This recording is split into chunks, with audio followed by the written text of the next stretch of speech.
سبحانك لا علم لنا إلا ما علمتنا إنك أنت العليم الحكيم. طالبان ورونو امام بخاري ابواب د سترې ته راغی، خو مخکې له دې نه چې باب زده کو یو څو خبرې در سره واورئ، بیا راتلونکي کې په باب باندې په راتلونکو مسائلو د دغه باب باندې بیا ښه پوهېدلی سئ. طالبانو ورونو دلته ټولې چې دي درې مسلې دي. یو سړی چې په مانځه باندې ودرېږي، د ده او د سجدې په مابین کې تېرېدل دا مکرو تحریمي دي. خبر خو پوه شولی؟ ګوره زه دلته په مانځه ودرېدلم او دې جې کې زه سجده کوم، دغه جې کې د ما او د سجدې په مابین کې تېرېدل دا مکرو تحریمي دي. یو دویم دا د طالبانو که ما د سجدې د جې نه اخواته تېرېدل څنګه دي؟ دې کې د احنافو علماو دوه خبرې دي. او که ستره دې کېښودلې وه، د سترې نه هم اخواته تېرېدل جایز دي. په مابین د منځ کوونکي او د سترې کې تېرېدل مکرو تحریمي دي، او اخواته تېرېدل طالبانو دا څوک دي؟ جایز دي. نو اوس به داسې وکړو، یو طالب جانه ته ودرېږه، اوس دی دغه جې کې سجده کوي. نو چې دې جې کې دی سجده کوي، د ده او د سجدې په منځ کې تېرېدل دا مکرو تحریمي دي. یو د سجدې نه اخواته تېرېدل دا څرنګه دي؟ جواز لري او که نه لري؟ جایز دي طالبانو. په جای د یعنی سجدې نه اخواته تېرېدل دا هم په احنافو علما وایي جایز ده. که ستره نه یم د ټکي تم فکر وي که نه، ممکن مشهور یو چای د طالبانو علمي تحقیق بل ده، د ده او د سجدې په منځ کې خو تېرېدل دلته ناروا دي. ستره نسته ده، د سجدې له جې نه اخواته تېرېدل څنګه دي؟ نو اخواته تېرېدل دا جایز دي. د امام شمس الائمه سرخسی رایه دا د جایز دي. د امام شیخ الاسلام او د قاضي خان رایه دا ده چې جایز ده. او د هدایي رایه هم دا ده چې جایز ده. په محیط کې هم دا قول مستحسن بللی، او امام الزیلعي رحمه الله هم دا قول مختار کړی ده. او د بدایع صنایع مولا او نورو ډېرو حنفي فقهاو دا رایه مختاره ګرځولې ده. د دغو احنافو علماو رایه دا ده چې د سجدې دا خو اتفاقي ده، د ده د سجدې منځ کې تېرېدل مکرو تحریمي. ستره نسته ده، د سجدې له جې نه اخواته اوس دی چې مونځ کوي دغه جې کې سجده کوي، ستره نسته ده، دلته یو سړی تیر سي څنګه ده؟ دا جایز د طالبانو. یو قول که تاسې وایئ نو د احادیث د سترې د څه دپاره؟ هغه خو د ده د سجدې د جې کې تېرېدل ناروا دي. صحیح ده؟ دا کوم جې کې چې دی مونځ کوي ځه کښېنه، دا کوم جې کې چې دی مونځ کوي دلته دی ولاړ د دلته سجده کوي، د ده د سجدې جې کې تېرېدل ناروا دي. دا مرور چې راغلی د سجدې د جې نه اخواته ستره نسته ده، تېرېدل روا دي. د هدایې، د قاضي خان، د علامه شمس الائمه سرخسی، د امام زیلعي او د صاحب د بدایع صنایع، دوی وایي چې دا جایز ده. دویمه رایه دا ده د احنافو علماو. حنفي فقها وایي کوم جې کې چې ته ودرېږې او په کوم جې کې چې ته سجده کوې، او دا سجده چې کوې چې ولاړې د دې سجدي جي ته ګوري داسې په خشوع ورته ګوري دا د خشوع حالت کې کتل بیا هم سړی ته لږ داسې یو جای ښکارېږي غوندې دغومره اندازه قدر ته تېرېدل جایز دي اخوا ته تېرېدل جایز دي د ده او د مانځه په مابین کې تېرېدل څوک دي جواز نه لري د دې مطلب داسې د طالبانو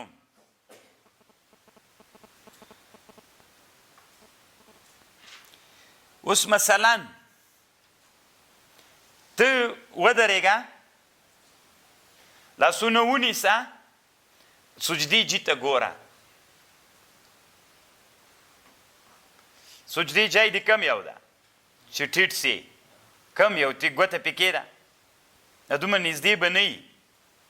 ځه ګوره دی چې اوس په سجده ودرېږي طالبانو چې کم جي ته ګوري سترګو نظر دلته واچوه لږ غوندې سړي ته سپینوالی تر هغه جیم ښکاري کېنه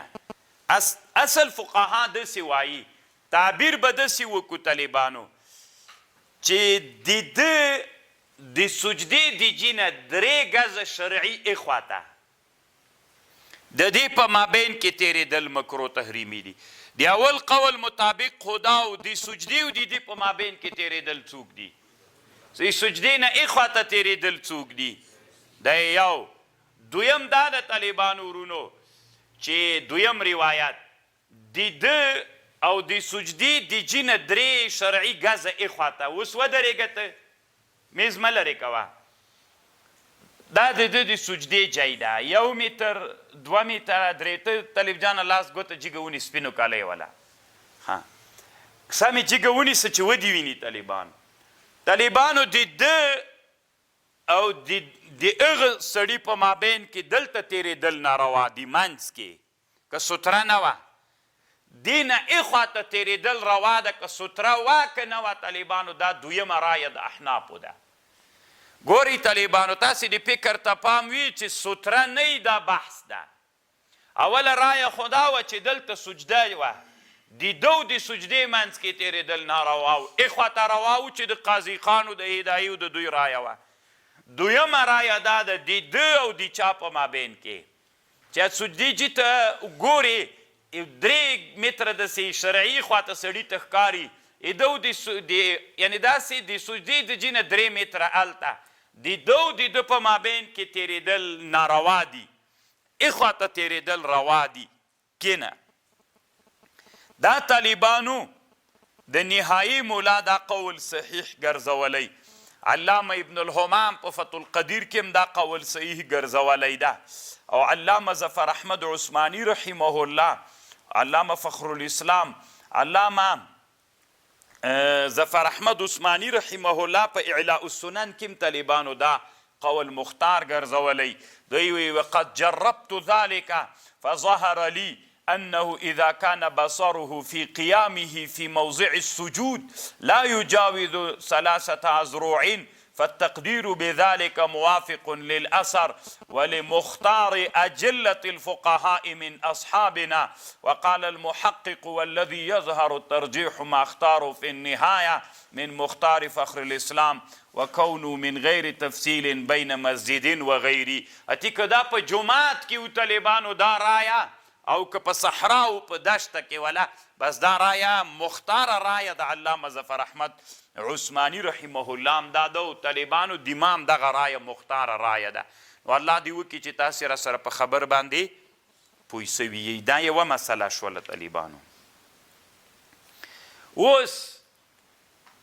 که چېرته یو سړی په مانځه ولاړ و یو سړی چې په مانځه ولاړ و منع په اسلام کې څوک د کم رایه د موږ تاسې راجحه سوله دا دویمه یو سړی د طالبانو نه پوهېږم طالبانو چې تاسې په خبرو پوه شوئ که نه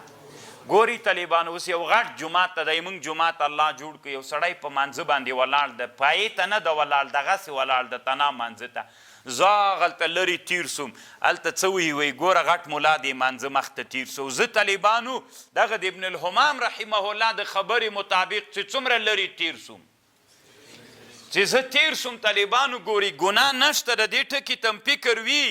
ستی خلاصه سوله سترې ته هېڅ ضرورت نشته هغه سترې ته خو هلته ضرورت ته چې د ده او د ده په مابین کې تیریږي نو دلته لنډه ستره کېږده هغومره لرې به نه تیریږي که ستره نه وله دومره لرې اندازه که درته چې را تیر سي پروا نه کوي زتي خبر پوه شولی اوس طالبانو درېدل څنګه دي درېدل روا دي که ناروا دي که یو سړی په مانځه ولاړ دی یو سړی مخ ته ودرېد دا تیرېدل نه دي طالبانو دا ناروا نه ده یو او که تا غوښتل چې د ده مخ ته تیر سي نو چې هر شی در سره و اسانه ده څادر خو مونږ تاسو سره یي که نه څادر کېږده شاته یې تیر سئ خو نه څادر واخله اسانه مسئله ده پنډه در سره وله موبایل در سره و کېږده هغسې څنګ ته تیر سه بس صحیح ده طالبانو یا که څادر مادر نه و د سره دوه دانې ملګري ول یو ملګری ورته ودروه دا بل دې داسې شاته تیر سي بیا دې بل له دې ایخوا نه چې اوښتی دی دلته دې راسي ودې درېږي دا بل دې داسې ور واوړي زتي لکه دوی دواړه خو درېدل وکړل مرور یې نه ده کړی دا خبر علام ابن العابدین الشامی رد المحتار کې لیکلی شامی وایي که لکړه در سره وله داسې دې ونیوله شاته تیر سوي دا مسله ما نه ده لیدلې که تا نه ده لیدلې شامي زه بیا اسانه چل در وښیم لکړه دې کېږدي داسې د راتاو سي چې لکړه ستم در سره دی وایي که داسې یو سړي سره لکړې او دا ونیسي داسې شاته راتاو سي وي دا ما نه ده لیدلي کتاب کې نو زه به وایي څه پکې ووایم که نه نو میل اسانه ده خو ته خپله لږ مخکې وایې چې یو شی در سره و کېږده نو چې نه ده لیدلې لکړه کېږده هغسې راتاو سه تېر نه خو اسانه شوله په خبره خو پوهېږئ طالبانو که نه او خط څنګه ده ځکه مې دا خبره درته وکړه چې طالبانو ورونو دلته په بخاري شریف کې د خط خبره شته ده نه خط چې ده احادیث د خط ضعیف دي خو طالبانو علام ابن الامام وایي دا قوت پیدا کوي نو چې قوت پیدا که نو په چا باندې هغه راتللی سي څه ورته وایي خط باندې عمل راتللی سي نو که نور چی شی نه و مونځ دې کا او خط وباسه بس دام صحیح ده ځکه طالبانو په دې ستره کې دوه شیان دي یو دا د طالبانو چې د سترې نه ایخوا ته سړی تیر سو د تی ګناه نسته ده پې باندې بل دا د ستره د سړي فکر راټولوي څوک راټولوي د سړي فکر راټولوي نو دا دواړه چې دي دا فکر راټولول او دا ایخوا ته د چا تیرېدل اوس خط څه ده که دا خط څه ده طالبانو دا دویم پې باندې هغه کېږي څه ورته وایي دویم پې حاصلیږي چې فکر راټولیږي هغه اول نه پې باندې حاصلیږي چې هغه د څه ورته وایي هغه مارو تېرېدونکي سړي ته ځکه هغه ته هغه څه معلومیږي خط څه معلومیږي او بیا خو تاسو ته فقه کې ذاتي معلوم د خط به څه رقم ته باسي داسې به وي که د محراب شکل به وي که داسې سیده به وي یوه مسله بلم در سره واورئ په بیت الله کې د مانځه تیرېدلو مخکې دا جواز لري خو یو وارې خبر داسې واورئ چې امام بخاري هم باب کړي په بیت الله کې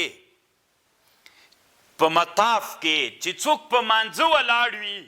هغه طواف کوونکي طواف کوي دا جایز ده طواف هم تیرېدل دي الله محرمینو ته بوزه کله چې مسجد الحرام ته لاړ سي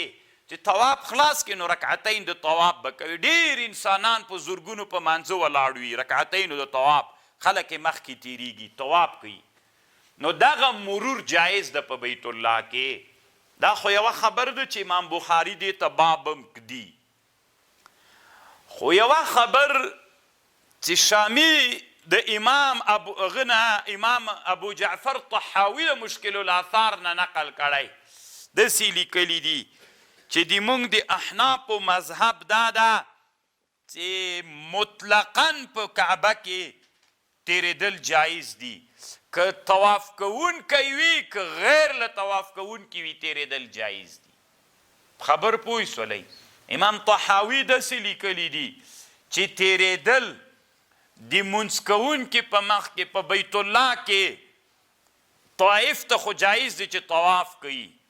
غیر له طائف نه بل چاته هم تیریدل مرور جواز لري دا امام طحاوي ذکر کړی شامی په رد المحتار کې ترېنه نقل کړی او بیا یې لیکلي وایي دا ډېره نادره مسئله ده چې چا ولیدله زده دي کې وایي نو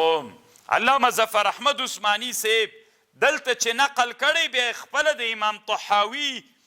د شرح د معانی د مشکل طحاوي نه بیا طالبانو نقل هم کړی ده نقل یې تیر کړی ده چې همدغه خبره یې کړې ده وظاهره ان الجواز المرور بین یدی المصلي بحضرة الكعبة لا يختص بالطائفين بل يعم كل مارن هر څوک چې تیریدونکی وي تیریدلی سي خبر باندې پوه شولی نو دا یو څو مسلې ولې تاسې د ځان سره زده کوئ اوس باب باندې راځو انشاءالله په نورو مسالو بیا تاسې زتی ښه پوهیږئ ابواب سترة المصلی باب سترة الامام سترة من خلفه اول به طالبانو داسې چل وکړو یو وارې به یوې مسئلې ته اشاره وکړو چې تاسې په هغه علمي مسله پوه شئ چې په هغه باندې پوه شولې بیا زه تاسې ته بله خبر کوم طالبانو ستره د امام ستره د مقتدیانو ده او که ستره د امام ستره ده امام د مقتدیانو ستره ده په دې کې یو اختلاف ده خبر به ځان پوی کوو ما تاسو ته ویلي وو طالبانو بخاري هغه عمیق کتاب د یوه مسله هم نه پرېږدي ستره د امام ستره د چام ده لکه د موږ د احنافو مذهب دا ده ستره د امام ستره هم ده د مقتدیانو ستره هم ده بعضې علما وایي لکه مالکیان د امام ستره دا د امام ستره ده تنه د امام ده امام بیا د چا ستره ده د مقتدیانو ستره ده تاسې په خبر پوه شولی ها نو چې سوله اوس تاسې دلته دا واورئ د دې مسلې ثمره د خلاف شی ده ودرېږه طالب جانه دی امام د تاسې څوک یې زه به خپله ووایم کښېنه زه امام یم طالبانو دا د ما څوک ده دا د ما ستره سوله نو چې د ما ستره سوه دا ولینی سپ ده دلته که نه دغه ستره د ما ستره ده دا ستره د امام سوه د تاسې هم ده د موږ د احنافو مذهب دا ده و دا ستره د امام ستره د مقتدیانو ستره هم ده مالکیان څه وایي نه د امام ستره د امام د تنه تاسې ستره د مقتدیانو بیا امام د تاسې ستره ده ثمره د دې مسلې شی ده ثمره یې دا ده اوس زه په منځه ولاړ یم غټ صف ده دلته طالبانو یو طالب داسې تیر سو بین یدی بعض الصف لکه نن چې حدیث کې هم راځي خبر خو پوه شولی که نه زه دلته ولاړ یم یو طالب دلته د دې صف په مابین مخته داسې تیر سو که نه نو د مالکیانو په مذهب باندې تیریدل ناروا دي ولې تیریدل ناروا دي ځکه تیریدل ناروا دي مالکیان وایي چې ستره د امام ستره خو د دیوال سو امام د چا د مقتدیانو نو ته وسړی چې دلته داسې تیر سو دا سپ ولاړ د دلته داسې تیر سو نو چې تیر سو خو ګورئ طالبانو زه د دوی ستره یم د مالکیانو په مذهب د مقتدیانو د سترې او د چا په مابین کې د مسلینو په مابین کې تیر سو دا ناروا دی مالکیانو په مذهب صحیح ده او دغه کې څه ورته وایي د موږ د احنافو په مذهب باندې بیا دلته تېرېدل جایز دي ولې ځکه طالبانو دلته ستره هغه ستره چې دما ستره وه د تاسې هم ستره ده زه د تاسې او د تاسې د سترې په مابین کې زه حایل راغلم نو چې حایل راغلم دلته تېرېدل جایز دي داسې بیا سړی نسي ویللی چې د چا او د چا په مابین کې تېرېدل ناروا دي د مونځ کوونکي او د سترې په مابین کې لومبی مې خبر درته کړې وه که نه د مونځ کوونکي او د سترې په منځ کې تېرېدل ناروا دي له سترې نه یې خواته تېرېدل څنګه دي دا جایز دي طالبانو نو الله دې وکړي چې تاسې په دې سخته خبر پوه سوي یئ دا طالبانو موږ دلته د شورا کې چې زه هغه وخت کې وم نو بیا همداسې ترتیب برابري دا قبله به په کونج باندې وه امام به دلته به ورته ایښې وله خلک به چې په دروازه راننوتل د یو څه سب په منځ کې به تېرېدل لکه مثلا داسې چلو دلته امام ولاړو دلته به داسې سب ولاړو چې ولاړ به و چې راننه به وته د مانځه د یو څه کسانو سب کې به راغی بیا به شاته تېرېده نو مولیان به داسې ډارېدل اگر چې ټول شیخان ول طالبانو ورونو بیا ما ورته ویلي خو دا مسله ده دا که نه بیا مې یو ورځ ورته ویلي چې جمع خلاص ول ورته ویلي مې ستره د امام ستره د من خلفه ده دا د عبدالله بن عباس حدیث هغه همدغه مصداق د تېرېږئ که یو څه عوامو مو زړه و نازړه به کېدل مولیان هم زړه و نازړه کېدل مې دا مسله ده که نه تاسې اوس خو پوه شولئ ګورئ طالبانو ښه فکر وکئ داسې پیښه ډېره کله کله کېږي دا تاسې فرض کوئ غاټ سپ ده هغه دیواله پورې داسې تر هغه سره پورې تللی اوس کله کله داسې صورت پیدا سي دلته د سپ په منځ کې داسې سړی تیر سي مالکیان وایي جایز نه ده ځکه دلته تېرېدل داسې یا مثلا داسې وایه دلته یو طالب راغی له دې جینه داسې تیر سو یې خواته نو چې تیر سو مالکیان وایي ځکه ناروا ده ځکه هغوی وایي هغه ستره خو د امام ستره سوله زه د مقتدیانو ستره سوم نو د ما شاته دا طالب تیر سو د دوی مخته تیر سو د دوی او د سترې په منځ کې تیر سو دا خو ناروا ده موږ وایي نه د ما شاته د دوی په مخ کې تېرېدل روا دي ولې روا دي ځکه طالبانو روا دي د ما ستره دیوال و د دوی ستره هم دیوال و د دوی او د سترې په مابین کې زه څوک راغلی وم نو حایل په منځ د دوی او د سترې کې تېرېدل نه دي د دوی او د سترې په مابین کې زه امام حایل وم اخواته تېرېدل جواز لري نه پوهېږم چې تاسې پوه شولئ که نه شولئ پوه اوس راځئ ترجمة الباب ته راسئ ترجمة الباب مقصد دا د طالبانو چې امام بخاري وایي سترة الامام سترة من خلفه امام بخاري هم دا رایه ده چې ستره د امام ستره د من خلفه ده چې امام کله ستره و طالبانو دغه ستره د چا ستره هم ده دا یو مقصد په دې کې ده په خبر خو پوه شولئ د امام بخاري دلته مقصد دا ده چې ستره د امام ستره د چا هم ده د مقتدیانو هم ده دا یو دویم مقصد طالبانو په دې باب کې دا ده دې باب کې حدیث داسې راځي چې وی نبی علیه السلام چې و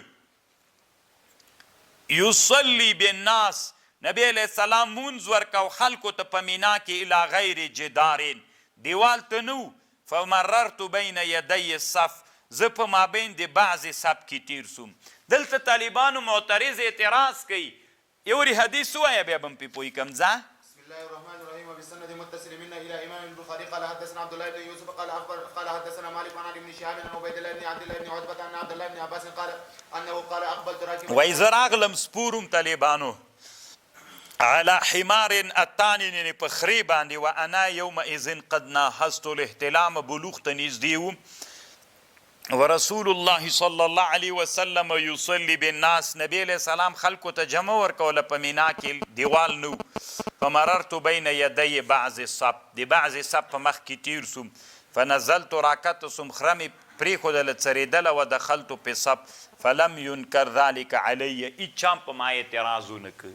نو طالبانو د دې باب حدیث مناسبت ترجمه الباب سره چې ترجمه الباب کې خود سیو چې زه چیرته تیر سوم بین یدی بعض الصف او د نبی علیہ السلام دیوال ته مونځ نه کاو چې دیوال ته مونځ نه کاو نو دلته خو عنوان داسې ده تر ستره د امام ستره د مقتدیانو دلته بیخي ستره سته ده نه نو مونږ جواب داسې کوو طالبانو د رسول علیه السلام عادت دا و چې خامخا به عنزه او حربه ورسره وله هغه به چې مونځ کوو طالبانو چوخو به دلته مطلب دا د نبی علیه السلام مونځ که دیوال ته نه کوو خو ستره یې نیزه لګولې و هغې ته یې مونځ کوو نو هغه ستره د نبی علیه السلام و د مقتدیانو وله زه چې په مخ د سب کې تیر سومه دا تیرېدل بلکل طالبانو جایز دي او جواز لري خبر باندې پوه شول خو دا تیرېدل به طالبانو د امام او د سترې په منځ کې تیرېدل ناروا دي او د امام او د مقتدیانو په منځ کې تیرېدل بیا څوک دي بیا جایز دي طالبانو ځه خو یوه خبر دلته علامه رشید احمد گنگوهی رحمه الله نه علامه زکریا صاحب نقل کړی که چیرته مقبرې کې مونځ کوې نو باید د قبر او د امام په مابین کې ستره وي او مقتدیان چې مونځ کوي طالبانو مثلا غاټه ادیره ده د ادیره کې چاته ستره ایښې ده مقتدیانو ته امام ته ستره ایښې ده خو دا سب دومره وړاندې دلته د مقتدیانو مخ ته هم څوک شته قبرونه شته طالبانو باید د مقتدیانو مخ ته هم څوک وي سترې مستقلې وي دا یو صورت علامه رشید احمد گنگوهی رحمه الله وی چې په فتاوا رشیدیه کې دا خبر کړي علامه زکریا صاحب دلته ترنه نقل کړی دا یو صورت کې بیا هر یو ته ځان ته باید ستره وي په هدیره کې دا هم ډېره خوندوره خبر ده دا زده کوي طالبان ځکه علامه رشید احمد گنگوهی رحمه الله طالبانو یو لږ علماو نه ده چې موحد ډېر ده د توحید ډېر خوند ورکوي طالبانو ځکه هم د بریلویانو سره ورانه ده بریلویان خو طالبانو داسې مشرک مشربه غوندې دي نو دا ډېره خوندوره خبر ده په دې عمل وکوي بیا ځه وبه قال حدثنا اسحاق قال حدثنا عبد الله بن نمير قال حدثنا عبيد الله يعني ابن عمر ان رسول الله صلى الله عليه وسلم كان اذا خرج يوم العيد امر بالهربه فتوزع بين كان اذا خرج يوم العيد کله به چې نبی علیه السلام په ورځ د اختر ووته امر به وکړه بالحربه په حربې باندې فتوضع بین یدی د ده په مخ کې به یې کېښودله فیصلي الیها مونځ به یې ورته کو والناس وراءه خلق وروسته له دې نه ول وکان یفعل ذلك فی السفر فمن ثم اتخذها الامراء له همدې وجې نه طالبانو امرا مغه د څوک نیولې ده حربه نبی علیه السلام به ځان سره په سفر کې هر وخت حربه ګرځوله طالبانو وروسته زمانه کې د بني امیه هغه مشران چې ول د بني امیه هغوی به هم څوک ګرځو له ځان سره حربه به یې ګرځوله خو طالبانو ورونو علما لکه بعضې خلک څه یي داسې ځان سره مثلا بعضې خلک اصل د تسپو خو ثابت ده خو بعضې خلک دا تسپې طالبانو د موډ دپاره ګرځوي خبر باندې پوه شولې نو اصل ثابت خو دوی د موډ دپاره کوي لکه تیر نظام کې استخبارات چې ول طالبانو د تیر نظام دوی به خپل منځ کې داسې غټې غټې تسپې به ورسره په دې باندې به داسې اړولې ځان به خلکو ته بزرګ خو دغه لوی کافر به و که نه چې ته به هم ورته حیرانه سوی وي نو دوی فکر کو چې دوی نه راباندې پیږي دا یو بیا دلته زه پر هغه وایي څه ورته وایي علامه زکریا صاحب اصل د شي ثابت وي اصل د شي ثابت وي خو د دې وجې نه چې د هغه شي کې ډېر بدعتونه را پیدا سي د هغې وجې نه ناروا سي کشکې دا خبر زکریا صاحب نه وایي کړی طالبانو دی وایي لکه د علماو صالحینو موالد یا طالبانو د هغوی د مرګ ورځ لمانځل په اسلام کې علامه زکریا صاحب داسې وایي و یو سړی چې مړ سي ښه سړی د هغه د مرګ ورځ لمانځل په اسلام کې جایزه ده وایي که نه د هغې ته راجمع کېدل چې عرس ورته وي دا جایزه ده یې موالد هغې د زو کړې ورځ لمانځل هغه راجمع کېږي مریدان یې او هغه ورځ لمانځي او تاریخ په شکل باندې وي دا جایزه ده اصل یې جایز ده خو د دې په خاطر علماو د نارواتوب خبر کړي چې هلته رقصونه ښځې او سړي او جای راجمع کېږي نور منکرات پکې وي د دې وجې نه طالبانو صحیح دا ده دا بیخي تشبیه له کاپیرانو سره ده علامه زکریا صاحب ته طالبانو په کمال ادب احترام خدا طالبانو ناروا ده په تفسیر مظهری کې او علامه مجدد الفسانی رحمه الله دا په کلکو الفاظو رد کړي علامه شیخ الاسلام ابن تیمیه اقتضاء الصراط المستقیم کې دا کتاب اصل کې پاندې جوړ کړی چې کاپیرانو سره مشابهت ناروا ده په موالیدو باندې چې دا ورځ المنزل دی باندې طالبانو اصل کې شیخ الاسلام بحث کړی ده دا مولود هم چې ابن تیمیه ناروا بلی طالبانو د همدې وجې نه ځکه دا ورځ المنزل اسلام کې نسته ټولې ورځې د دې طالبانو په دای قاعده کې ښودلې هغه چې مولود ته خبر راغلی وي دا هم جایزه نه ده ځکه ورځ المنزل سو دا د کاپیرانو عادتونه دي وی اسلام کې جواز نه لري نو دا عرس مرس طالبانو دا یو اسلام کې جواز نه لري ځه وبه قال حدثنا ابو الوليد قال حدثنا شعبة عن عون بن ابي جهيفة قال سمعت ابي يقول ان النبي صلى الله عليه وسلم صلى بهم بالبطحاء وبين يديه عنزة الظهر ركعتين والعصر ركعتين تمر بين يديه المرأة والحمار. باب قدر كم ينبغي ان يكون بين المصلي والسترة طالبانو ورونو دا باب هم ډیر سخت ده الله دی وکي چې تاسې ما سره په خبر باندې ځان پوی کوي د وارې زه مجبور یم خپله زکاته سم طالبانو چې تاسې په خبر دی ما باندې پوی شئ خبر خو پوهیږي مولانا لږ در څنګ ته سه طالبانو د دې باب مقصد د علامه زکریا رحمه الله په مابه هغه کې دا ده باب قدر کم ینبغي ان یکون بین المصلی والستره بین المصلا والستره په مابین د مصلا او د سترې په مابین کې به څومره فرق وي یو د شاه ولی الله صاحب خبره ده یو طالبانو د هغه خبر د څه ورته وي ده ګورئ طالبانو دی مطلب داسې مطلب ده بین المصلا په مابین د مصلا او د سترې په مابین کې چې زه مو طالبانو لږ سم پوی کم په خبر باندې ګوره زه په مانځه ودرېدلم زه چې دلته په مانځه ودرېدلم مصلا صیغه د اسم مفعول چې هلته بخاري کې باب داسې راغلی طالبانو ورونو باب قدر کم ینبغي ان یکون بین المصلا والستره مصلی مصلا که اسم مفعول صیغه سی بیا داسې مطلب ده د مصلا او د سترې په مابین کې به څومره اندازه وي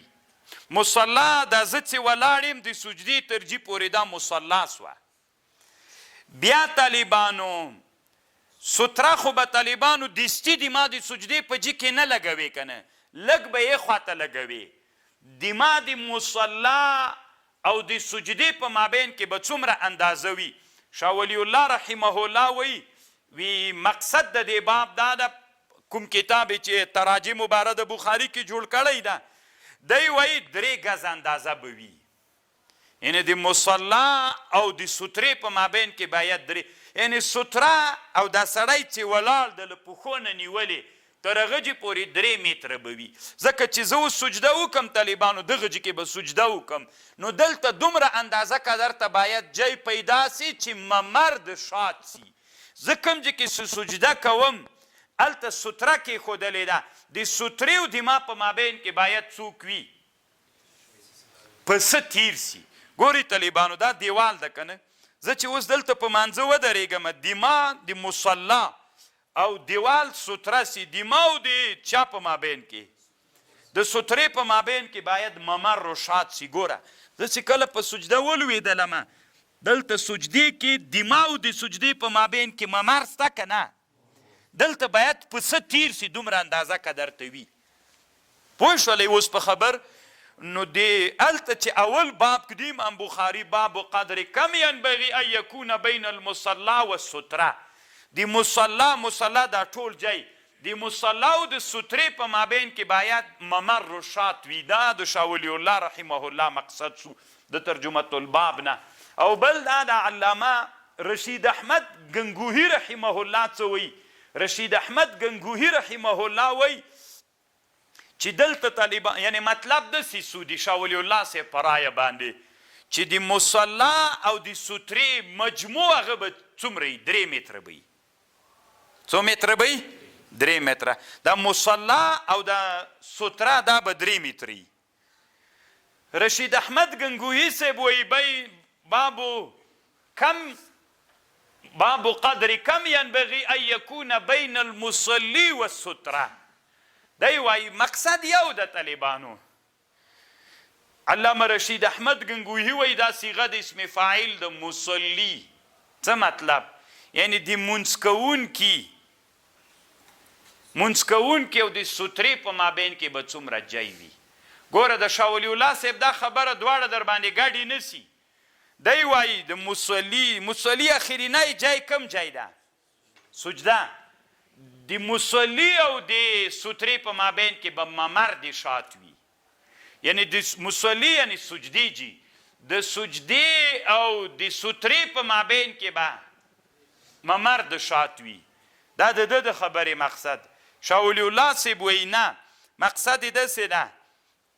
د مصلی او د سترې په مابین کې به څومره ممر وي د مصلا یعنی 3 متره به وي شاه ولی الله صاحب وایي دا زه چې درېږم دیو د سترې په مابین کې به 3 متره جای وي دا د ترجمه الباب مقصد ده علامه رشید احمد گنگوهی صاحب وایي نه مصلا نه د مصلی ده د مصلی او د مونځ کوونکي اخرینی جای خو سجده ده نو د مصلی یعنی د سجدې د جو د سترې کې به ممر د شات وي خبر پوی ډیره بیناغه کوي بیا څه ورته وایي دومره به ډېر لرې نه درېږي هغه سر ته دا طالبانو ډېر ښه ادب ده چې انسانانو ته امام بخاري ورښیي بعضې داسې ګوګوګان وي که نه دا تاسو طالبانو کې کله کله یو ګوګو را پیدا سي هغلته په منځه ودرېږي قبله مثلا دلته داسې دی دلته ودرېږي دلته به یو طالب تېرېږي را تېرېږي نو وګوګو ولې هلته درېږي دې باب کې مقصد دا د طالبانو چې کله د کومجي کې مونځ کو نو دیوال ستره ده که نه راسه دیوال ته ودرېږه دومره تېر نه لرې ودرېږه چې ممر د شات پاتې سي یعنې په سال ته تېر سي دلته نږدې ودرېږه هغه ځای کې درېدلو ته څه ضرورت ده دا یو هغه ادب ده چې نننۍ مسلمانه ټولنه کې دا بیخي خاورو سره خاورې سوي تاسې لیدلي طالبانو داسې ګوګوګان چې کله په مانځه باندې ودرېږي جومات کې دلته د جومات عین په دغه کې ودرېږي څه ورته وایي منځ کې ودرېږي طالبانو هلته مونځ کوونکي تېرېږي را تېرېږي نو که ته ادب د لمانځه زده کوې نو ادب د لمانځه دا د طالبانو چې ته باید داسې جي کې ودرېږې سترې ته دومره نږدې سې جومات ته د جومات دیوال ته د قبلې دیوال ته یاسته خو ستن دلته د هغه سر کې ودرېږي خبر پوه شولی نو دا اوس به خلکو ته ضرورت پیدا کېږي تېرېږي را تېرېږي به نو خو تاوان دې ورته جوړ کړه څومره اندازه به نږدې سترې ته درېږې چې ممر د شات سي خبر پوه شولی دا د چا خبره سوه یا علامه زکریا رحمه الله وی دې باب کې یوې بلې خبرې ته څوک ده بلې خبرې ته اشاره ده دلته طالبانو باب قدر کم ینبغي ان یکون بین المصلی والستره د مصلی او د سترې په مابین کې به څومره اندازه قدر تاغه وي نو طالبانو جمهور علما وایي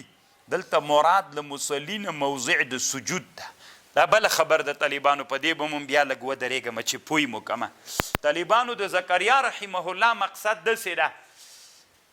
یو د جمهورو رایه ده یو د مالکیانو رایه ده زکریا صاحب وایي اصل کې امام بخاري په دې باب کې اشاره کوي یو بل اختلافي مسلې ته هغه اختلافي مسئله دا ده چې په مابین جمهور خو داسې وایي چې د سجدې او د سترې په مابین کې به ممر د شات وي لکه ما درته ویلې زه چې اوس سجده وکړم دلته یې کوم هلته ما او د سجدې او د دیوال په مابین کې مې دومره جای پاتې کېږي چې هلته په څه تیر سي دا یو مالکیان څه وایي مالکیان وایي دلته مراد له هغه نه دا ده بین یدی المصلی مصلی سجده جای نه ښیي طالبانو جمهور خو وایي د مصلی د سجدې جای یعنی جمهور داسې وایي د سجدې بین المصلی یعنی سجدې جي د مونځ کوونکي د سجدې د جیو د سترې په مابین کې به ممر د شات وي. مالکیان وایي نه، مصلی نه دلته مراد پښې د مونځ کوونکي دي. څه مطلب؟ د امام بخاري دلته مقصد دا ده چې یو سړی مونځ کوي، د مونځ کوونکي د پښو او د سترې په مابین کې به ممر د شات وي. دا به نو څه رقم ته کېږي؟ طالبانو مالکیان وایي داسې به مانځه ته درېږي. د ما د قیام او د سترې په مابین کې څومره فرق ده؟ یو که پسه راسي دلته تېرېدلی سي، ښه زه به سجده بیا څنګه کوم؟ بس قیام کې به داسې ولاړ یم. قرائت مې خلاص که طالبانو؟ الله اکبر، بیا به سمع الله لمن حمیده وکم طالبانو، بیا به زه هغه ته ورځم، سجدې ته ورځم. په دې خبره سر خلاص و که نه؟ نو علامه زکریا صاحب وایي څومره لوی علمیت غواړي طالبانو چې د بخاري شرحه څوک کوي. اوس خو زه فکر کوم طالبانو هر ملا چې غواړي هغه پلانکي صاحب هم په بخاري شرحه کړي، چټي یې کړې طالبانو، هېڅ ضرورت نه شته. که هغه شیخ رښتیا نر وي نو هغه شیخ د طالبانو څوک وایي؟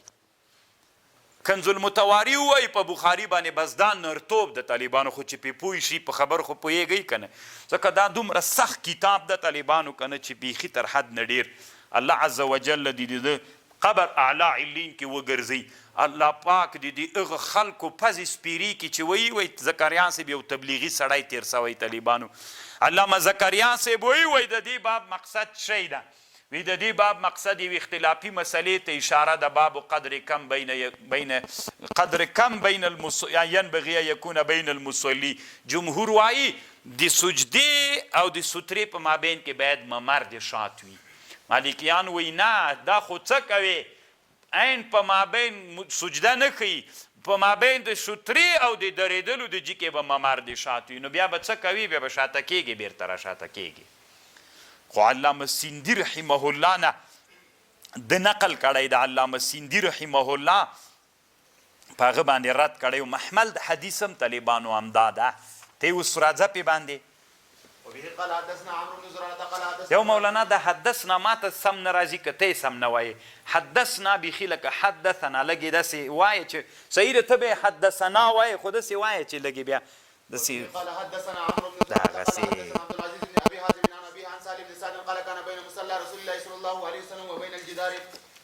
ګوره طالبانو کان بین مصلا د رسول علیه السلام. ګورئ طالبانو، خیر د طالبانو بیا هم درنه غوښتنه کوم د الله په خاطر باندې علمي بحثونو کې ور ودانګئ. د هر محقق عالم چې په مسله باندې بحث کړی غوږ ورته ونیسئ، ټاپې مه لګوئ، علم په مخ باندې بوزئ. اوس تاسې غوږ ونیسئ. کانه په مابین د مصلا د رسول علیه السلام او په مابین د جدار کې ممر د شاتو. عنوان خو مو واورېده، اوس طالبانو مو عنوان واورئ. حدیث طالبانو دلته د مصلا صیغه د اسم مفعول باندې ذکر دی. په مابین د مصلا د رسول الله او په مابین د دیوال کې ممر د شاتو. څه مطلب طالبانو؟ دلته مصلا نه د مالکیانو په مذهب له مصلا نه مراد جای د درېدلو، د درېدلو د جای. اوس که تا یو مالکي ولید طالبانو او دا مالکي عالم مونځ داسې کو، دلته ولاړو دیوال ته نږدې طالبانو چې یو ممر د بیرته را طالبانو رکوع سجده به یې کوله راشاته کېږي، ته اعتراض پې باندې وکړه. هغه درته دا حدیث راوړي کان بین مصلا رسول صلی الله بین جدار ممر الشات. لکه نفس احتمال خدا من لري. او جمهور علما وایي چې نه، دلته مراد له ممر نه جای د سجدې ده. صحیح ده؟ نور پښې به شاته درېدلې وي، د تاو د سجدې د جي کې به ممر الشات وي. خبرو خو سر خلاص وکړه، درځه پې باندې. او طالبانو کومه توجیه چې مالکیانو کړي طالبانو، هغه توجیه زکریا صاحب و علامه سیندي رحمه الله رد کړې ده.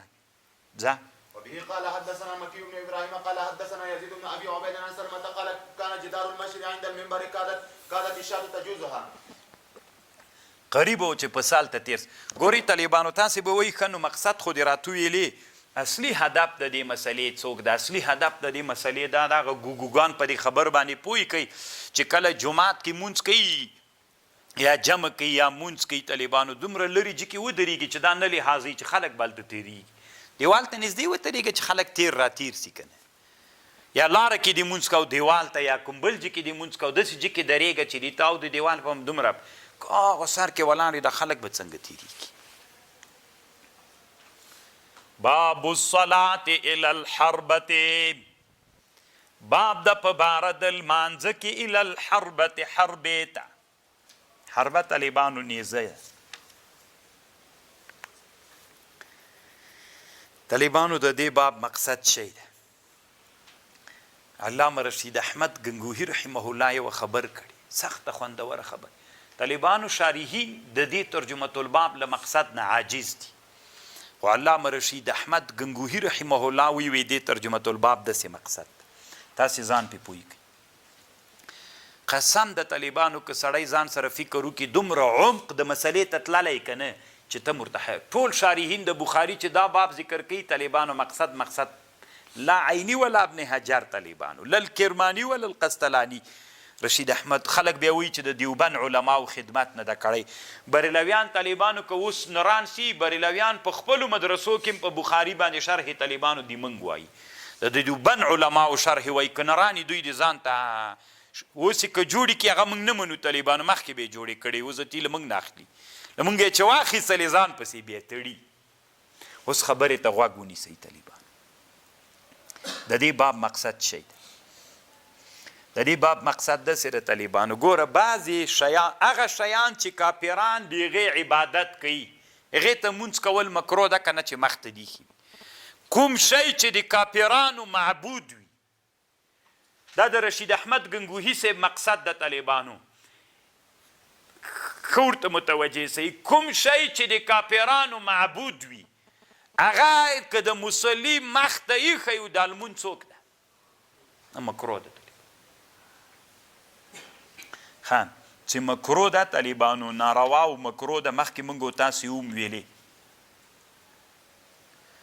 خو امام بخاري دا باب کې خو چا به دا توهم کو دا وسله نه ده طالبانو. په بعضې ادیانو کې د وسلې عبادت کول کیږي. دلته علامه زکریا صاحب خو هم ډېر لوی علمیت لري، الله دې د باندې هم رحم وکړي. رشید احمد گنگوهی صاحب چې دا خبر کړي بیا یې لیکلي دي چې بعضې خلک تعظیم د وسلې کوي. په هند کې سیکان څه دي وی دا په هند کې د وسلې احترام او عزت کوي او د هغې عبادت کوي. او پخوا زمانه کې مصریان هم چې ول طالبانو د وسلې عبادت به یې کو. او بیا یې لیکلي دي طالبانو ورونو چې په مجوسو د هند کې یوې ډلې عبادت، او په آیرلند کې چې په اوسنۍ اروپا کې یو مملکت ده هلته به کوم کتاب د دایرة المعارف په نامه باندې د هغې نه نقل کړی ده. دایرة معارف الادیان په نامه یو کتاب نه نقل کړی وي، اصل کې په انګریزي باندې ده. په شپږم جلد کې هلته لیکلي دي، په دې باندې بحث کړی ده چې په آیرلند کې چې اوسنۍ اروپا ده هلته هم یوه ډله وله یو وخت کې وسلې ته عبادت کو طالبانو. نو اوس به یو سړی داسې متوهم به داسې توهم کوي چې د کافرانو چې یو شی معبود وي دغه معبود ته سجده کول چې مخ ته دي ښیي، سجده خو نه ورته کوې خو چې دا د مخ کې ایښیي نو دا مونځ مکروه ده. نو آیا چې مخکې د وسله کې ښودلي ته مونځ ورته کوې، دا خو معبود د کافرانو د مونځ ورته کول څنګه دي؟ نو امام متوهم به دا توهم کوي چې دا به هم ناروا وي که نه. امام بخاري دا باب کېښود چې نه، هغه معبود چې د تا د مونځ کوونکي مخ ته وي مونځ ورته مکروه ده، چې د دې دا معبودوالی حد اشتهار ته رسېدلی وي. او که حد اشتهار ته نه یې رسېدلی طالبانو بیا تشبیه نه راځي، بیا یې مونځ ورته کول جایز ده. اصل کې د امام بخاري مقصد دا ده. سبحان الله سخته خوندور یې وکړه طالبانو، خوند یې وکړه. خو زه فکر کوم چې هسې سرونه رپوئ که په خبر پوه شوله یا ګوره طالبانو. ها اوس د بوت عبادت کافران کوي، موږ ټول خبر یو. د اور عبادت کوي موږ ټول، خو د وسلې د عبادت خبره به دي تاسې اول واري چې تاسې اورئ که نه، مخکې مو نه واورېدلې چې د وسلې هم څوک کوي عبادت کیږي که نه. متوهم داسې توهم وکړه چې هر هغه شی چې کافران عبادت کوي هغه د مونځ کوونکي په مخ کې مونځ مکروه ده، نو حربې ته مونځ مکروه ده. امام بخاري باب کېښود او د باب مقصد یې دا ده چې نه، هغه معبود چې کافرانو معبود د مونځ کوونکي مخ ته چې وي مونځ مکروه ده، چې هغه معبود عبادت حد اشتهار ته رسېدلی خلک خبر وي په جزیرة العرب کې بیخي په دې خلک خبر نه ول یا موږ افغانستان ټولنه کې چې دا اوس ما تاسې ته ویلې چې د وسلې خلک عبادت کوي تاسې بیخي خبر نه وئ نو حد اشتهار ته خبره نه ده رسېدلې نو چې نه ده رسېدلې که وسله د مخ ته وه اگر چې معبود د کافرانو ده خو دا عبادت حد اشتهار ته نه ده رسېدلی مونځ ورته کول بالکل جایز ده اصل کې مقصد د علامه رشید احمد الګنګوهي رحمه الله وی د بخاري دا مقصد ده طالبانو که عیني ژوندی وی طالبانو ورونه او رشید احمد ګنګوهي دا خبرې اورېدلې وی یا ابن حجر ژوندی وی طالبانو رشید احمد ګنګوهي به په د تندي مچو کړی چې الله دې په تا باندې رحم وکړي مونږ خو بیخي د ته پام نه و ته څومره عمق ته لاړلې او چېرته لاړلې چې دا مقصد دې راواخیسته درځه وبه قال حدثنا مسدد قال حدثنا يحيى عن عبيد الله قال اخبرني نافع عن عبد الله بن عمر ان النبي صلى الله عليه وسلم كان يركض له الهربة مخته به وسپنه چوخېدله طالبان باب الصلاة الى العنزه دام طالبانو هماغه باب ده عنزم وسپنه د طالبانو وسله ده خو ګوري طالبانو د تیر باب په تعقیب باندې به داسې ویم هر هغه وسله چې د هر هغه معبود چې دغه معبود عبادت کافران کوي که د عبادت حد اشتهار ته رسېدلی ټول خبر ول بیا او که داسې وه طالبانو چې لږ خبر ول لږ نه ول خبر بیا جایز ده لږ خلاف الاولا او مکرو ده او که بیا اوس طالبانو غوا معبوده ده که نه د چا معبوده ده د هندوانو معبود خو دا طالبانو ډېر حد اشتهار ته رسېدلی که د اور خبره نو طالبانو غوا ته سجده کول چې مخکې د غواوي ته مونځ ورته کوي دا دومره ډېر مکرو نه ده خلاف الاولا او مکرو ده خو ډېر مکرو طالبانو چې اور دې مخ ته وي ځکه هغه حد اشتهار ته رسېدلی نو د امام بخاري د دې دواړو بابونو اصلي مقصد هم دا ده ځه وبه قال حدثنا آدم قال حدثنا شعبة قال حدثنا عون بن أبي جهيفة قال سمعت أبي قال خرج إلينا النبي صلى الله عليه وسلم بالهاجرة فأتي بوضوء فتوضأ فصلى بين الظهر والعصر وبين يديه عنزة والمرأة والحمار يمران من ورائها باب السترة بمكة وغيرها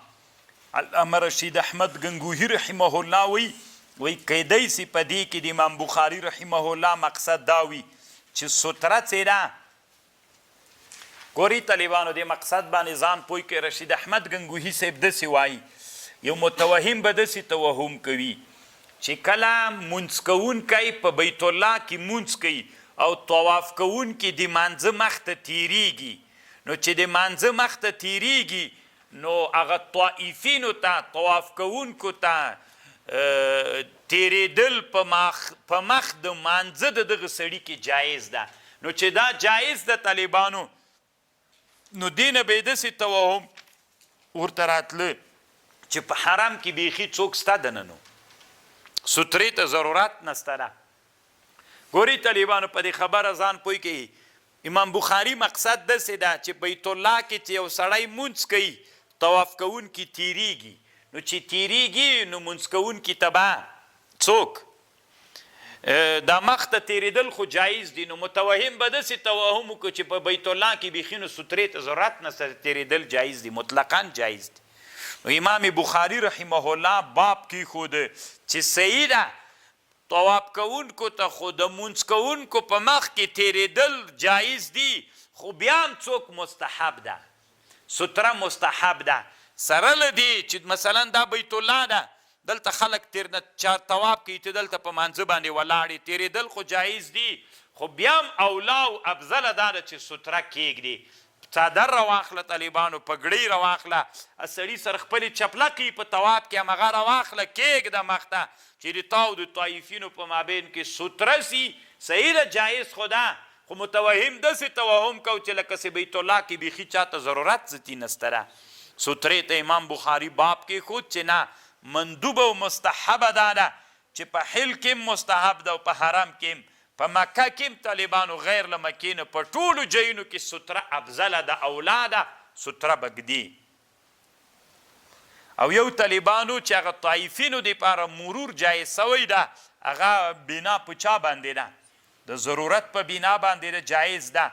ځکه که جایز نسي هلته ضیق تنګوالی راځي خو بیا هم طالبانو افضل دا ده چې ستره کیښودل سي خو یوه خبر مې تیره درته کړې وله چې د موږ د احنافو مذهب دا ده چې طایفینو ته خو مرور جایز ده، حتی مطلقاً چاتم جایز ده.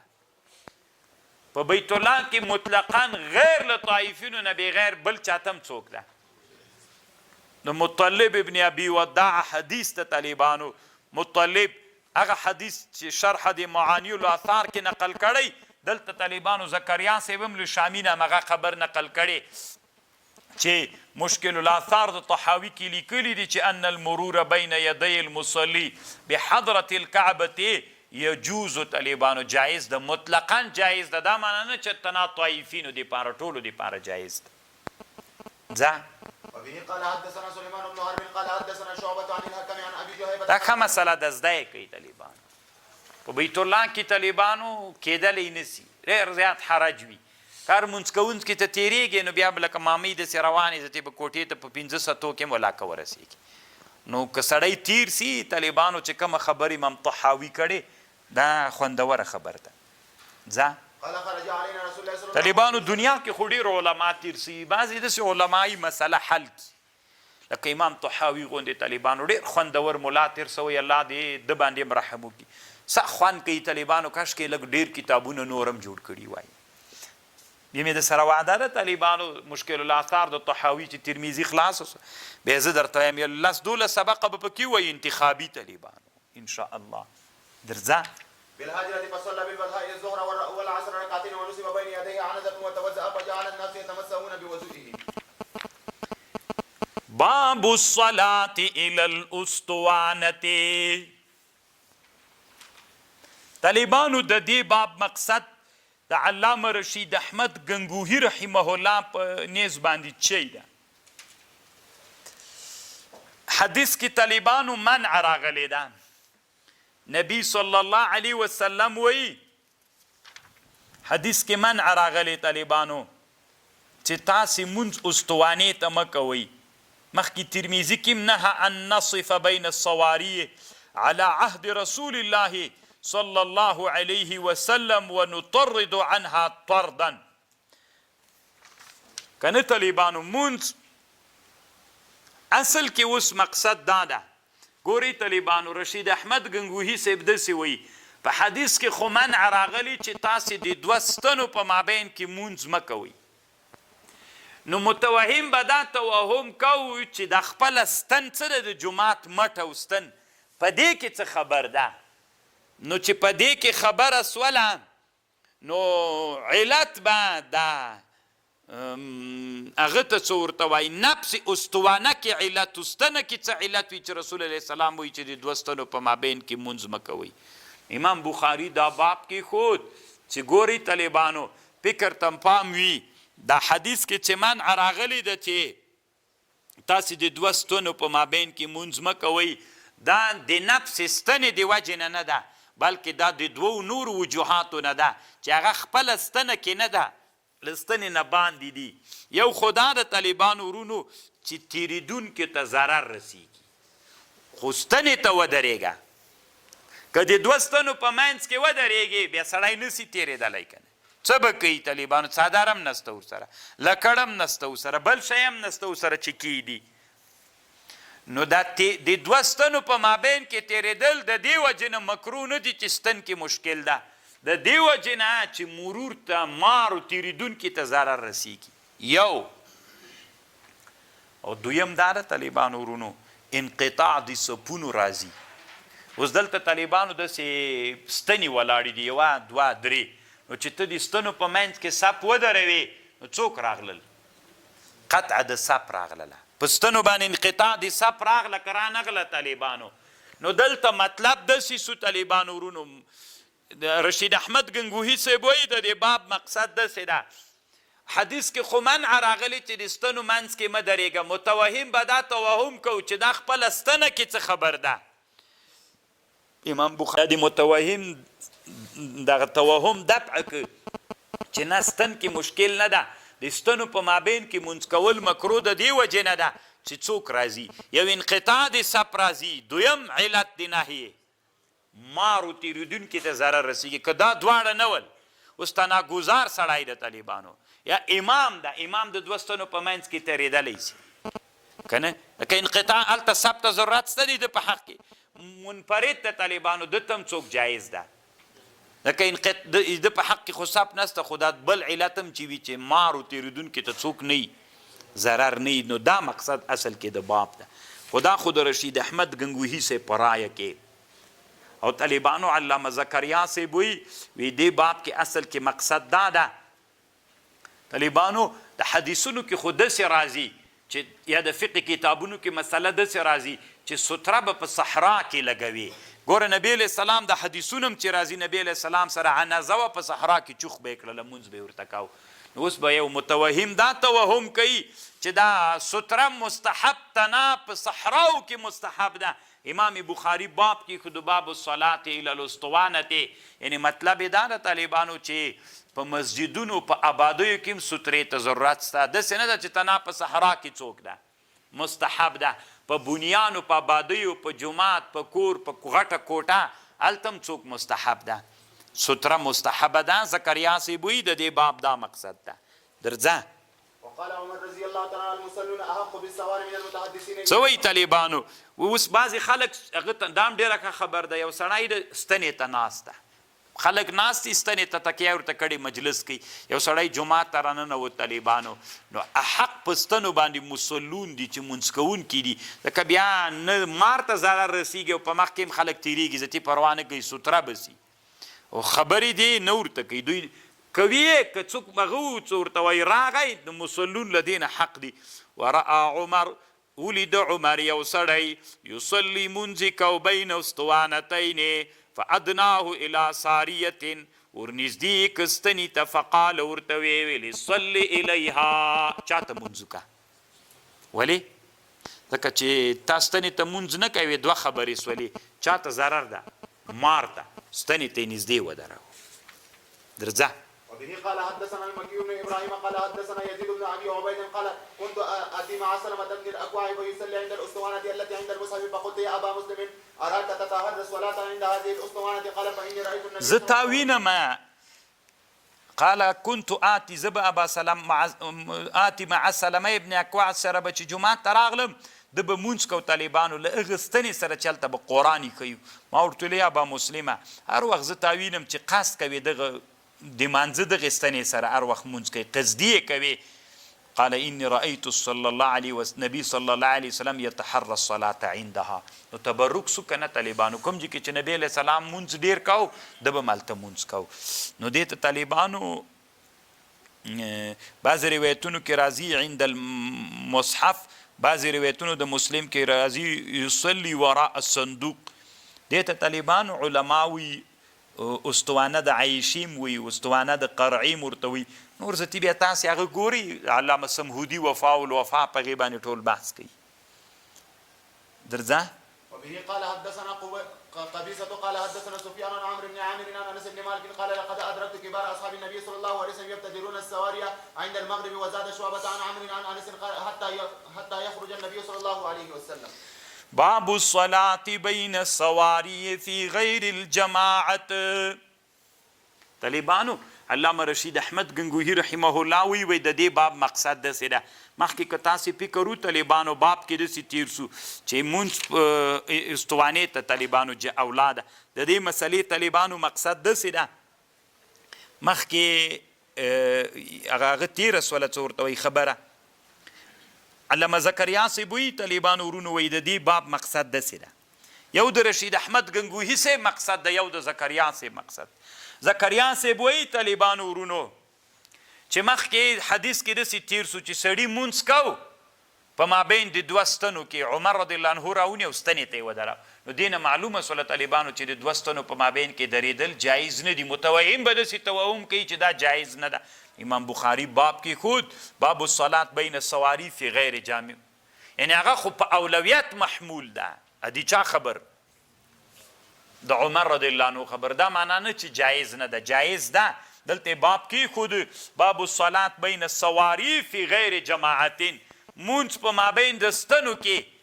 چې جمع نه طالبانو جایز ده یعنی عمر صاحب هلته هغه سړی چې لري که هغه د نه جواز په بنا نه ده په اولویت باندې بنا ده دا خو د علامه زکریا صاحب رایه سوه علامه رشید احمد ګنګوهي صاحب وایي موږ مخکې ویلې خپله ستنه کې مشکل نه د طالبانو، مشکل د دې وجې نه چې مار ته ضرر رسیږي او انقطاع د صف راځي. ښه اوس جمع کې خو طالبانو چې تنامونځ کوي من غیر فی غیر جماعتین جمع نه ده، انقطاع نو دلته خو بیخي صف شته ده نه، نو چې صف نشته انقطاع د صف نه راځي ورباندې. نو که یو سړی تنامونځ کوي یا امام وي طالبانو په مابین تنامونځ چې کوي په مابین د ستنو کې ودرېدلې بالکل جایز د جواز لري خبر باندې، ځکه نه مار ته ضرر رسیږي او نه انقطاع د صف راځي. ځه وبه قال حدثنا موسى بن اسماعيل قال حدثنا جبير عن نافع عن ابن عمر قال دخل النبي صلى الله عليه وسلم. وګوره یوه خبرې ته بیا فکر وي چې کله جمع ولاړه وه لکه جمع ګوره بدون د جمع نه خو منفرد ته بین سواري جایز ده، خو ګوره انقطاع نسته د په حق کې خو کنه، خو که مار ته ضرر بیا د عمر صاحب حدیث طالبانو یا په مار باندې محمول یا په افضلیت باندې، او که جمع ولا جمع کې بیا په بین سواري درېدل امام ته خو جایز ده، مقتدیانو ته درېدل کې خو انقطاع د صف راغی. علما وایي که ضرورت وي پروا نه کوي، که خلک ډېر ول بیا پروا نه کوي. او یا طالبانو د موږ د احنافو کې دلته علامه زکریا صاحب د شمس الاعمه سرخسی د مبسوط نه نقل کړی چې صفونه په مابین د اسطوانتینو کې مکروه نه دي که څومره هم غټ وي، ځکه دغه تخلل چې د صف په مابین کې د ستنې راغلی طالبانو دا دومره هغه نه ده څه ورته وایي غټه فرجه او غټ انقطاع نه ده. دا داسې مثال لري طالبانو لکه څنګ ته دي چې یو شی کېښودلی وي. درځه یعنی حدیث مطلب دا ده چې دی اوس دلته کوم نبی علیه السلام هغه د بیت الله ته چې ننوت ستنو منځ کې مونځ وکړو که نه، نو خو انقطاع نشته ده جایز ده. ځه فأطال ثم خرج وكنت أول الناس دخل على أثره فسألت بلالا أين صلى فقال بين العمودين المقدمين. ځه وبه قال حدثنا عبد الله بن يوسف قال اخبرنا مالك بن انس عن نافع عن عبد الله بن عمر ان رسول الله صلى الله عليه وسلم دخل الكعبه واسامه بن زيد وبلال وعثمان بن طلحه الحجبي فاغلقها عليه ومكث فيها فسالت بلالا حين خرج ما صنع النبي صلى الله عليه وسلم قال جعل عمودا عن يساره وعمودا عن يمينه وثلاثه اعمده وراءه وكان البيت يومئذ على 6 اعمده ثم صلى وقال لنا اسماعيل حدثني مالك قال عمودين عن يمينه. طالبانو د دې باب مقصد شي ده تاسو ته معلومه ده طالبانو ما اول نه تاسو ته ویلي امام بخاري رحمه الله مقصد دا وي کله یو باب دی طالبانو تشخیص د اذهانو دپاره یا طالبانو هغه حدیث راوړي بیا باب ورته مناسب خوښوي هغه وخت نه ورته پیدا سوی تر پاتې خو لنډې دا طالبانو دې باب مقصد شي ده. علامه بدرالدین العینی رحمه الله وی د دې باب مقصد دا ده دې باب کې امام بخاري دا ذکر کوي چې د مونځ کوونکي او د سترې په مابین کې باید څومره ځای وي، د مونځ کوونکي او د سترې په مابین کې باید څومره ځای وي. نو هغه یې داسې ویلې 3 متره باید ځای وي لکه مخکې مغه باب کې اشاره دلته ستره د طالبانو هلته ته په درېږې د تا د پښو د سترې په مابین کې باید 3 متره ځای وي. اصل کې صریح روایت په دې باندې امام بخاري راوړي مقصد دا ده. او هغه څه وایي علامه زکریا صاحب څه وایي طالبانو سخت ښه خبره طالبانو زکریا صاحب هم کړې. زکریا صاحب وایي د دې باب مقصد داسې ده دې باب کې امام بخاري رحمه الله دا ذکر کول غواړي چې بیت الله په ټولو ځایونو کې مونځ جایز ده. د امام بخاري مقصد له دې باب نه دا ده چې د بیت الله په هر ځای کې مونځ کول تا ته جایز دي. دا مقصد یعنی داسې نه چې بیت الله ته دینه نه ننوتلې تنا په هغه ځای کې مونځ جایز ده چې رسول الله کړی ده نه صلی الله علیه وسلم هر هغه ځای کې چې ته مونځ وغواړې دننه بیت الله کې تالته مونځ کوی سي. دا ډېر ښه مقصد ده. اوس بیت الله ته ننوتلې دې دیوال ته مونځ کوې دې ته یې کوې دې ته یې کوې دې ته یې هر دیوال ته چې مونځ کوې اصل کې د بخاري مقصد له دې باب نه دا ده چې بیت الله ته ننوتلې هر ځای کې چې مونځ وغواړې کولی سي. ځه وبه قال حدثنا ابراهيم بن المنذر قال حدثنا ابو زمرة قال حدثنا موسى بن عقبة عن نافع عن عبد الله كان اذا دخل الكعبة مشى قبل وجهه حين يدخل وجعل الباب قبل وظهره فمشى حتى يكون بينه ګوره نبی علیه السلام بیت الله ته چې ننوت داسې مونځ به یې کوو څنګه چې د بیت الله په دې دروازه ننوځي طالبانو نو دغه دیوال ته به یې مونځ کوو یعنې دروازه د بیت الله به د شاته راتلله داسې جي کې مونځ کوو. ځه قبل وجهه قريبا من 3 أذرع يصلى يتوخى المكان الذي أخبره یتوخا یعنی قصد که وغه جیته الذي اخبرو عبدالله ابن عمر دا عادتو طالبانو هغه جیته به قصد کو چې بلال صاحب ورته ویلي چې نبی علیه السلام په دې جي کې مونځ کړی قال وليس على احدنا بأس ای ان صلى في اي نواحي البيت. طالبانو اصل کې زکریا صاحب ویل دغه جی نه معلومیږي باک نسته چې د بیت الله په هر جي کې مونځ وکړي مونځ جایز ده. نو ترجمه الباب له دغه جي نه اخیستل کیږي. سخته خوندوره خبر نه ده کړې زکریا صاحب. طالبانو مقصد د باب دا ده هر جي کې چې مونځ وکړي مونځ جایز ده.